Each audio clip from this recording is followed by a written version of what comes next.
नमस्ते, मैं doctor Tushar Patil, cancer specialist Sahyadri hospital Pune. यह वीडियो आपको प्रोस्टेट कैंसर के विषय में जानकारी देगा।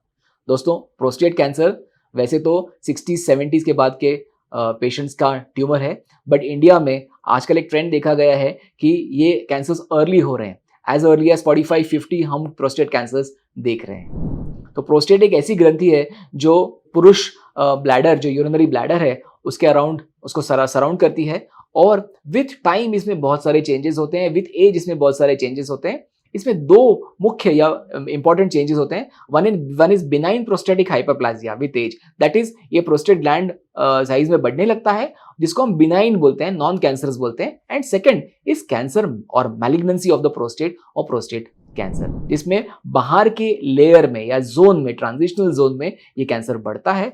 इन दोनों के सिम्टम्स यूरिनरी ट्रैक्ट ऑब्स्ट्रक्शन के जैसे ही होते हैं। यूरिन का फ्लो कम होना शुरू हो जाता है, बार बार यूरिन को जाने को होता है, रात को 4, 5, 6 बार जाना पड़ सकता है, और कई बार अगर एडवांस स्टेज में फाइंड आउट हुआ तो यूरिन में से ब्लड आने की भी संभावना इसमें बनी रहती है। जैसे ये कैंसर बढ़ता है वैसे ये ब्लैडर को एनक्रोच करता है और उसमें से ब्लीडिंग पॉसिबिलिटी होती है।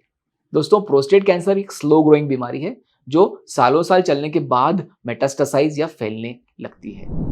ये लिम्फ नोड्स या बोन्स में सबसे ज्यादा फैलती है और कई बार ऑलमोस्ट 30 to 40% लोग हमारे पास बोन पेन्स के सिम्टम्स के साथ आते हैं जब ऑलरेडी बीमारी फैल चुकी होती है। तो अगर हम ये सिम्टम्स जल्दी पता कर सकें, उसके इलाज कर सकें, तो शायद हम लोग इसको और एडवांस फैलने से रोक सकेंगे।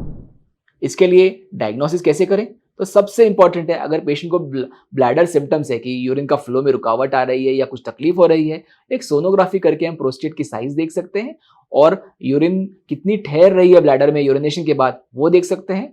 प्रोस्टेट की अगर और हमको जानकारी चाहिए होगी तो कुछ लोग इसमें प्रोस्टेट का एमआरआई भी करते हैं ताकि एग्जैक्ट पता चले कि प्रोस्टेट की स्थिति क्या है, उसमें ट्यूमर होने की पॉसिबिलिटी कुछ है कि नहीं है, और अगर ट्यूमर है तो वो बिनाइन है या कैंसरस है। सेकेंड जो हम ब्लड टेस्ट करवाते हैं जो काफी हमको हेल्प करती है वो पीएसए है, सीरम प्रोस्टेट स्पेसिफिक एंटीजन। इससे हमें पता चलता है कि यह जो केमिकल है जो प्रोस्टेट सिक्रीट कर रहा है वो विथ एज नॉर्मल लेवल में है या बढ़ा हुआ है। अगर यह बढ़ा हुआ है तो उस एज में कैंसर की रिस्क बढ़ जाती है और हमको उस हिसाब से इन्वेस्टिगेट करना पड़ता है।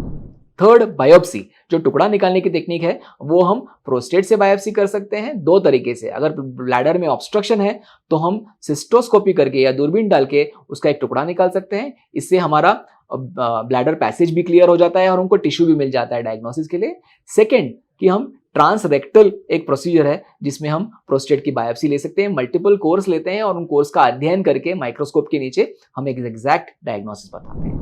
जो दूसरा इन्वेस्टिगेशन हम करते हैं वो है स्कैन, जिसको हम prostate specific membrane antigen PSMA scan बोलते हैं, जिससे प्रोस्टेट और कहाँ फैला है ये कैंसर ये पता चल जाता है। चाहे वो प्रोस्टेट लिमिटेड है या लिम्फ नोड्स में फैला है या बोन्स में फैला है या लंग्स में फैला है या लिवर में फैला है, ये सब इसमें हमको जानकारी मिल सकती है।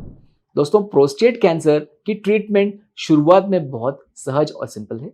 ये कैंसर टेस्टोस्टेरोन नाम के पुरुष हार्मोन पे डिपेंडेंट है और इसलिए टेस्टोस्टेरोन हार्मोन को ब्लॉक अगर कर दिया जाए तो आधे से ज्यादा लोग with in 1 month symptom free हो जाते हैं।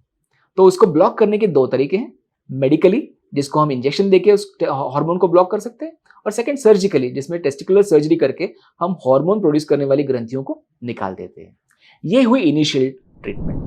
जब कैंसर ज्यादा फैला है बोन्स में, लिवर में, तो इसके आगे पेशेंट्स को कीमोथेरेपी दी जाती है।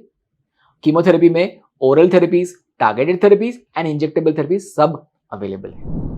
सो मेटास्टेसिस कैंसर जब हो जाता है प्रोस्टेट का, जो कि हमारे 50 से 60% लोगों में आजकल पाया जाता है प्रोस्टेट कैंसर में, अनफॉर्चुनेटली उस स्टेज पे डायग्नोस होता है, हम पेशेंट्स को with the help of androgen deprivation therapy, that is testosterone hormone blockade, and with the help of chemotherapy या टारगेटेड थेरेपी करीब 4 से 5 साल दे सकते हैं। नई नई ट्रीटमेंट्स इवॉल्व हो रही हैं जिससे हमको और भी सर्वाइवल मिलने के चांसेस हैं। उसके ऊपर रिसर्च जारी है और वो दिन दूर नहीं जब प्रोस्टेट कैंसर डायबिटीज या ब्लड प्रेशर जैसा हो जाएगा जिसको हम easily injection, tablets, targeted therapy से मैनेज कर पाएंगे।